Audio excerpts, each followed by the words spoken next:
Again, the snowstorm that the northeastern United States has been preparing for has already claimed the lives of 3 people in the Canadian province of Ontario.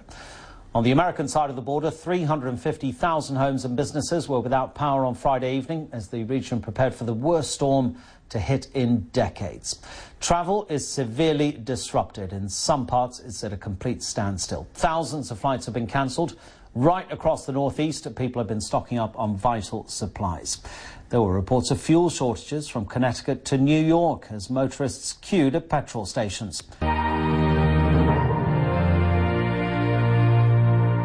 This is New York City right now, where it's 12:30 in the morning. It's been snowing for the past several hours.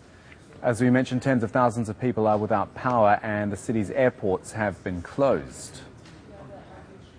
You can't take nature too lightly. Hopefully it won't be anything drastic, and it's certainly not going to be a Hurricane Sandy.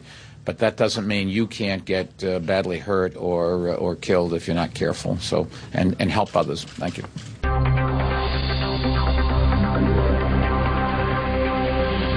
Overnight, America's northeast fell under the epic blizzard's wintry spell. The storm lashed New England, shrouding cities like Boston in deep snow, leaving many without power. Across the region, thousands of flights were cancelled, leaving travellers stranded. Canada was also thrashed by the storm, leaving at least 3 people dead. As the blizzard approached, few were taking any chances. In Massachusetts, all traffic was banned from the roads. It's the first time the state has done this since the blizzard of 1978, which crippled the region. The people of New York's Staten Island have learned not to underestimate the power of Mother Nature. Still scarred by last October's Hurricane Sandy, this latest storm is a challenge they didn't need.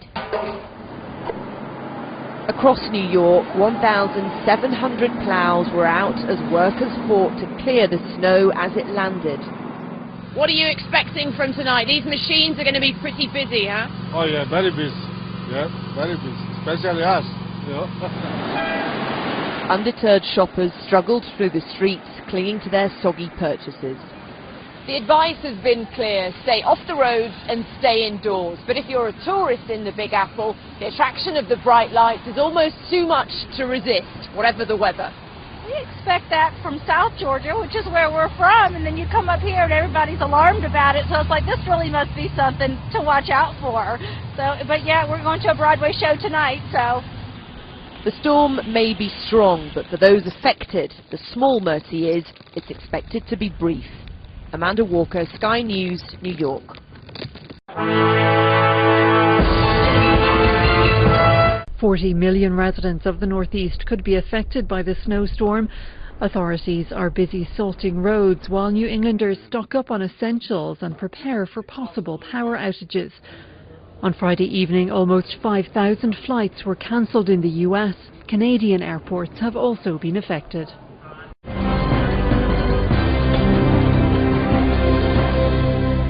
Unfortunately, I'm sitting there for an hour on the bus stop.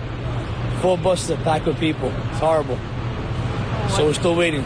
It's still pretty bad, definitely for commuters, and it's going to take a toll. Snow is expected to fall through Saturday. Forecasters say New York will likely get up to 25 centimeters. They say more than 50 centimeters could fall in Boston. Airlines have canceled 3,000 plus flights, and railway operators have suspended some services. You know, it's funny because every time I stand here and I think things are okay, you know, not too bad, and then one of these gusts just blows by, I mean, and it's just unbearable. I mean, think about just ice pellets just pelleting your face 40, 50, even 70 miles per hour. As you mentioned, Logan Airport, it's only 2 miles or so from here, and they had a 76 mile per hour wind gust. So now imagine that with ice pelting your face. That's what we're dealing with right now. This is definitely right in the thick of the blizzard we're talking about. Snowfall rates, yeah, obviously 1 to 2 inches per hour. At some points in time, we've even seen 3 to 4 inches per hour. So we see visibility switch up based upon that. Now, of course, the downside of this, we know so many people are without power. In Massachusetts alone, about 350,000 people are without power right now. In the Northeast, over 500,000 people are without power. Now, keep in mind, imagine temperatures now It's nighttime. We're talking about 19 degrees, the wind chill below zero, -1 degrees to be exact. So definitely a very cold night. It's not sure the power, how long it'll take to get back on. Plenty of crews are out there on the roads as we speak, trying to clear the roads. About 3,600 units of machinery right now are doing what they can, but it's pretty hard to keep up with this. I mean, just keep in mind how fast this is going. We still have many hours to go.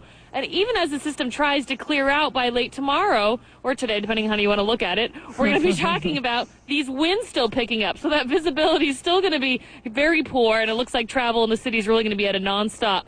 We've heard, for the most part, people actually adhering to warnings. You know, they're not out on the roads. They're doing what they should be. They're staying inside, and that's good news. Of course, we have heard of some semi-trucks on the jackknifed on the roads, but overall, not hearing too many reports, of course, other than those power outages at this point in time. I think that is the worst thing that we're seeing.